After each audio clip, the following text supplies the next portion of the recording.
प्रदोष व्रत कथा विधि महत्व। प्रदोष कथा के बारे में कहा जाता है कि हिंदू धर्म में प्रदोष व्रत का बहुत अधिक महत्व होता है।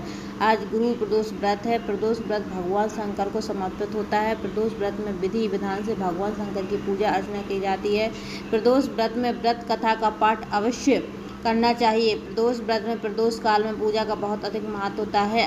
धार्मिक मान्यताओं के अनुसार प्रदोष व्रत कथा का पाठ करने से पहले भगवान शंकर की विशेष कृपा प्राप्त होती है। भोलेनाथ की कृपा से सभी मनोकामनाएं पूर्ण हो जाती हैं। पौराणिक कथाओं के अनुसार एक नगर में एक ब्राह्मणी रहती थी। उसके पति का स्वर्गवास हो गया। उसका अब कोई सहारा नहीं था, इसलिए वह सुबह होते ही अपने पुत्र के साथ भीख मांगने निकल पड़ती थी। वह खुद का और अपने पुत्र का पेट पालती थी। एक दिन ब्राह्मणी घर लौट रही थी तो उसे एक लड़का घायल अवस्था में रहता हुआ मिला। ब्राह्मणी ने दयावश उसे अपने घर ले आई और वहाँ लड़का विदर्भ का राजकुमार था। शत्रु सैनिकों ने उसके राज्य पर आक्रमण कर उसके पिता को बंदी बना लिया था, राज्य पर नियंत्रण कर लिया था, इसलिए वह मारा फिर रहा था।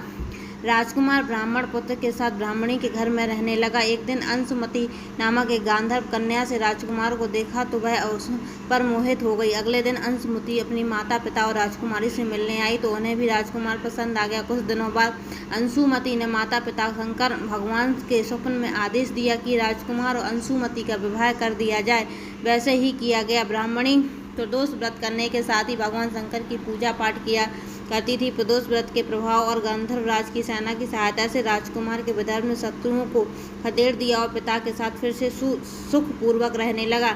राजकुमार ने ब्राह्मण पुत्र को अपना प्रधानमंत्री बनाया और मान्यता है कि जैसे ब्राह्मणी ने प्रदोष व्रत के प्रभाव से दिन बल दे, वैसे भगवान शंकर सब भक्तों के दिन बल दे। बोलो जय भोलेनाथ की, बोलो जय शंकरनाथ की, जय प्रदोष भगवान की सबके दिन फेरे हैं।